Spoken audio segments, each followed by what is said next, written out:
BNP সরকারের 5 মাসের মাথায় শিক্ষার্থীরা আন্দোলনে নেমেছে। শুধু আন্দোলনেই নামেনি, শিক্ষামন্ত্রীর মন্তব্যের জবাব দিতে গিয়ে তারা ব্রয়লার চিকেন পার্টিও গঠন করে ফেলেছে। ভারতের ককরোচ জনতা পার্টির আদলে সামাজিক মাধ্যমে খোলা ব্রয়লার চিকেন পার্টির খবর দ্রুত ছড়িয়ে পড়ছে। আর শিক্ষামন্ত্রীর ভাষায়, যারাই ব্রয়লার বা ফার্মের মুরগি, সেই উচ্চ মাধ্যমিকের শিক্ষার্থীরা তারই পদত্যাগের দাবিতে রাজধানী ঢাকা সহ দেশের প্রধান প্রধান শহরগুলোতে রাজপথ অবরোধ করেছে। একদিকে চরম প্রাকৃতিক বৈরী পরিবেশের মধ্যে পরীক্ষা দিতে বাধ্য হওয়া, আবার সেই পরীক্ষার প্রশ্নপত্রে ভুল থাকা, সাথে শিক্ষামন্ত্রীর ব্রয়লার মুরগির সম্বোধন বাংলাদেশের জেনজির একটি পক্ষকে বেশ তাতিয়ে দিয়েছে। মাত্র 5 মাসের মধ্যে উচ্চ মাধ্যমিক পর্যায়ের শিক্ষার্থীদের দেশব্যাপী এমন আন্দোলন সরকারের শীর্ষ মহলকে ভাবিয়ে তুলেছে।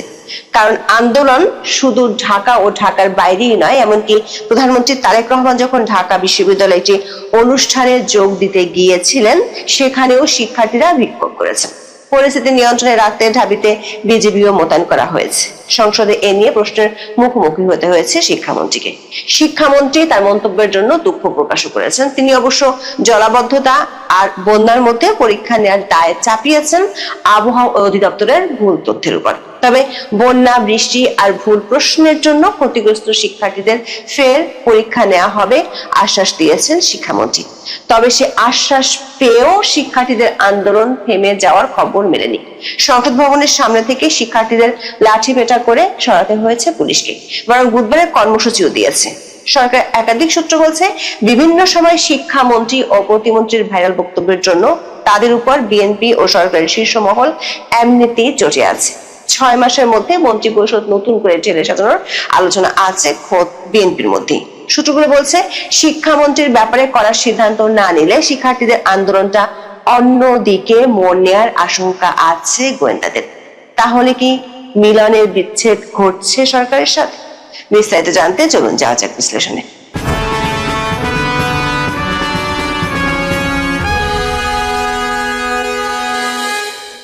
টানা কয়েকদিনে ভারী বর্ষণে বাংলাদেশের বিভিন্ন অঞ্চল পানির নিচে তলিয়ে গেছে।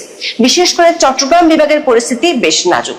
চট্টগ্রাম সহ বেশ কয়েকটি জেলার বন্যায় ইতিমধ্যে সরকারিভাবে 54 জন মারা যাওয়ার কথা বলা হয়েছে। এরই মধ্যে চলছে এইচএসসি পরীক্ষা। বৈরী আবহাওয়ার কারণে ইতিমধ্যে চট্টগ্রাম শিক্ষা বোর্ডের কিছু পরীক্ষা স্থগিত করা হয়েছে।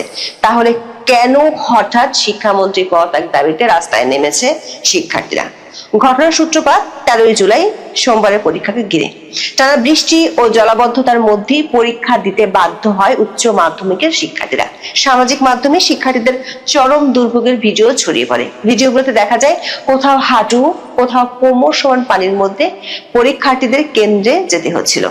কেউ পানিতে নর্দমায় পড়ে যাচ্ছে, এমন ভিডিও সামাজিক মাধ্যমে ছড়িয়েছে। এসব ভিডিওতে শিক্ষার্থী ও অভিভাবকদের ব্যাপক ক্ষোভ প্রকাশ করতেও দেখা গেছে। এর মধ্যে 13 জুলাই অনুষ্ঠিত পদার্থবিজ্ঞান প্রথম পত্রের পরীক্ষায় যমুনা সেটের সৃজনশীল অংশের 6 ও 7 নম্বর প্রশ্নে দুটি গুরুতর বৈজ্ঞানিক ও গাণিতিক ভুল ছিল, যা পরীক্ষার্থীদের মানসিক ভারসাম্যকে বিপর্যস্ত করে তোলে। রাজশাহী বিশ্ববিদ্যালয়ের পদার্থবিজ্ঞান বিভাগের সাবেক উপাচার্য ও বিশিষ্ট পদার্থবিদ অধ্যাপক ডক্টর সালেহ হাসান নকিব সামাজিক যোগাযোগ মাধ্যমে একটি দীর্ঘ বিশ্লেষণধর্মী পোস্টে প্রশ্ন প্রণয়নকারীদের তীব্র সমালোচনা করেছেন। তিনি উল্লেখ করেন, এসএসসি ও এইচএসসির মতো দেশের সবচেয়ে বড় দুটি পাবলিক পরীক্ষায় এ ধরনের ভুল কোনোভাবেই গ্রহণযোগ্য নয়। একদিকে কোমর সমান পানির মধ্যে পরীক্ষা দিতে যাওয়া, আবার হলে গিয়ে দেখেছে প্রশ্ন আছে মারাত্মক ভুল। তাতে ক্ষোভে ফুঁসছিল শিক্ষার্থীরা। এই আগুনের মধ্যে ঘি ঢেলেছে 13 জুলাই রাতে সামাজিক যোগাযোগ মাধ্যমে ছড়িয়ে পড়া শিক্ষামন্ত্রী আনোয়ারা এহসানুল হক মিলনের 1.5 মিনিটের একটি অডিও ক্লিপ। ফোনালাপটি ছিল মূলত রাজধানীর ঢাকা সিটি কলেজের একজন নারী পরীক্ষার্থী এবং তার অভিভাবকের সাথে শিক্ষামন্ত্রীর। রবিবার রাতে ওই ছাত্রীর অভিভাবক তার মেয়ের পরীক্ষা নিয়ে চরম উদ্বেগের কারণে শিক্ষামন্ত্রীকে হোয়াটসঅ্যাপে ফোন করেন এবং মেয়েকে অভয় দেওয়ার অনুরোধ জানান। ফোনালাপে শোনা যায়, শিক্ষার্থীটি যখন গত কয়েকদিনের বৃষ্টিতে ভিজে পরীক্ষা দেওয়ার কারণে নিজের এবং সহপাঠীদের মারাত্মক জ্বর ও অসুস্থতার কথা তুলে ধরে এবং পরীক্ষার সাময়িক পেছানোর আকুতি জানায়, তখন শিক্ষামন্ত্রী ডক্টর মিলন অত্যন্ত অপ্রীতিকর এবং উপহাসমূলক সুরে মন্তব্য করেন। তিনি ওই ফোনালাপে শিক্ষার্থীদেরকে ফার্মের মুরগি বলে সম্বোধন করেন। এই ফোনালাপের ভাষা ও টোন সামাজিক যোগাযোগ মাধ্যমে সাধারণ পরীক্ষার্থী ও নাগরিকদের মাঝে তীব্র ক্ষোভের জন্ম দেয়। পূর্ব ঘোষণা অনুযায়ী শিক্ষার্থীরা 14 জুলাই সকাল থেকে আন্দোলনে নামে। সকালে রাজধানীর সায়েন্স ল্যাব মোড়ে শিক্ষার্থীরা অবরোধ করেন। পরে ঢাকা বিশ্ববিদ্যালয়ের ভিসি চত্বরের সামনে যান। বিশ্ববিদ্যালয়ের দিকে গেলে সেখানে পুলিশ তাদের বাধা দেয়। এই সময় একটি অনুষ্ঠানে যোগ দিতে প্রধানমন্ত্রী তারেক রহমান ঢাকা বিশ্ববিদ্যালয়ে ছিলেন। পরে শিক্ষার্থীরা পলাশীর মোড় হয়ে ঢাকা বোর্ডের সামনে যান। শিক্ষার্থীরা বেলা 2:45টার দিকে বকশীবাজারে ঢাকার মাধ্যমিক ও উচ্চ মাধ্যমিক শিক্ষা বোর্ডের সামনে অবস্থান করেছেন। সেখানে তারা শিক্ষামন্ত্রীর পদত্যাগ দাবি করেন ও ভুয়া ভুয়া স্লোগান দেন। শিক্ষার্থীরা উত্তরায় ঢাকা ময়মনসিংহ মহাসড়ক, বরিশালে ঢাকা বরিশাল মহাসড়কে অবরোধ করেছেন। ময়মনসিংহ টাঙ্গাইল মহাসড়কও অবরোধ করেন শিক্ষার্থীরা। এছাড়া কুমিল্লা, বগুড়া, ময়মনসিংহে বিক্ষোভ সমাবেশ করেছেন শিক্ষার্থীরা। শিক্ষার্থীদের আন্দোলনের অন্যতম স্লোগান হয়ে ওঠে, আমরা রাজপথের বাঘ, ফার্মের মুরগি নয়। শিক্ষার্থীরা ক্ষোভ প্রকাশ করে বলেন, শিক্ষামন্ত্রীর ভাষা জ্ঞান এবং শিক্ষার্থীদের মনস্তত্ত্ব বোঝার ক্ষমতায় মারাত্মক ঘাটতি রয়েছে, তাই তিনি এই দায়িত্বে থাকার যোগ্যতা হারিয়েছেন। কোন সুনির্দিষ্ট রাজনৈতিক ব্যানার ছাড়াই শিক্ষার্থী ঐক্য এবং সাধারণ শিক্ষার্থী বৃন্দ ব্যানারে এই আন্দোলন ছড়িয়ে পড়ে। প্রথম আলোর এক খবরে বলা হয়েছে, বরিশাল, বগুড়া, ময়মনসিংহ, টাঙ্গাইল, রাজশাহী, সুনামগঞ্জ, তারাগঞ্জ, কুমিল্লা, সিলেট, কুড়িগ্রাম, নওগাঁয় শিক্ষামন্ত্রীর পদত্যাগের দাবিতে বিক্ষোভ হয়েছে।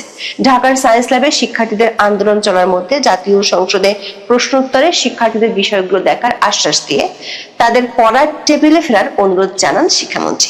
এইচএসসির পদার্থ বিজ্ঞান বিষয়ের ভুল প্রশ্নের জন্য পরীক্ষার্থীরা পূর্ণ নম্বর পাবেন জানিয়ে তিনি বলেন, যেসব কেন্দ্রে সমস্যা হয়েছে সেসব কেন্দ্রে প্রয়োজনে পুনরায় পরীক্ষা নেওয়া হবে। শিক্ষামন্ত্রীর এই ঘোষণার পর বিকেল 5:20 দিকে শিক্ষামন্ত্রীর পদত্যাগ সহ 3 দফা দাবি তুলে ধরেন শিক্ষার্থীরা। সেগুলো হলো, অনতিবিলম্বে ওই দিন সন্ধ্যা 6টার মধ্যে শিক্ষামন্ত্রীকে পদত্যাগ করতে হবে এবং অসঙ্গতিপূর্ণ কথাবার্তার জন্য ক্ষমা চাইতে হবে। যারা 13 জুলাই অস্বস্তিকর পরিবেশে পরীক্ষা অংশগ্রহণ করেছেন এবং যারা করেননি সব শিক্ষার্থীদের পুনরায় পরীক্ষা নিতে হবে এবং আগামীকালের অর্থাৎ 15 জুলাইয়ের পরীক্ষা স্থগিত করতে হবে। পরীক্ষার নতুন রুটিন প্রকাশ করতে হবে এবং প্রশ্নপত্র শিক্ষার্থী বান্ধব হতে হবে। এরপর শিক্ষার্থীরা চলে যান জাতীয় সংসদ ভবনের সামনে। জাতীয় সংসদে অধিবেশন চলার মধ্যে সন্ধ্যা 6টা থেকে মানিক মিয়া অ্যাভিনিউতে অবস্থান নিয়ে ভুয়া ভুয়া স্লোগান দেন তারা। এদিকে সন্ধ্যায় শিক্ষামন্ত্রী তার বক্তব্যের জন্য সংসদে দুঃখ প্রকাশ করেছেন। সূত্রগুলো বলছে, মন্ত্রীর আশ্বাসে কোনো কাজ হয়নি। শিক্ষার্থীরা বুধবারও তাদের আন্দোলন চালিয়ে যাওয়ার ঘোষণা দিয়ে রেখেছে। বুধবারে এসএসসি ও সমমান পরীক্ষা স্থগিত করা না হলে সচিবালয় শিক্ষা মন্ত্রণালয় অভিমুখে লং মার্চ করার ঘোষণা দিয়ে শেষ পর্যন্ত সংসদ ভবনের সামনে সড়ক ছেড়েছেন আন্দোলনরত পরীক্ষার্থীরা। এর মধ্যে শিক্ষার্থীদের ফার্মের মুরগি বা ব্রয়লার মুরগির সঙ্গে তুলনা করা সোশ্যাল মিডিয়ায় ভাইরাল একটি অডিওকে কেন্দ্র করে বাংলাদেশে ব্যঙ্গাত্মকভাবে আত্মপ্রকাশ করেছে ব্রয়লার চিকেন পার্টি। সামাজিক যোগাযোগ মাধ্যম ফেসবুকে ব্রয়লার চিকেন পার্টি নামে একটি পেজ খুলেন দেশের জেনজি প্রজন্মের শিক্ষার্থীরা। We are not insulted, we are agent, মানে আমরা অপমানিত নই, আমরা জাগ্রত, এই স্লোগানে খোলা হয় পেজটি। পেজটিতে শিক্ষামন্ত্রীর পদত্যাগের দাবিতে শিক্ষার্থীদের আন্দোলনের বিভিন্ন ব্যঙ্গাত্মক কন্টেন্ট, ছবি ও ভিডিও শেয়ার করা হচ্ছে। অনলাইন অ্যাক্টিভিস্টরা বলছেন, এই প্ল্যাটফর্মটি মূলত ভারতের ককরোচ জনতা পার্টির আদলে তৈরি। গত মে মাসে ভারতের প্রধান বিচারপতি সূর্যকান্ত বেকার তরুণদের ককরোচ বা পরজীবী বলে উল্লেখ করার পর সে দেশে ব্যঙ্গাত্মক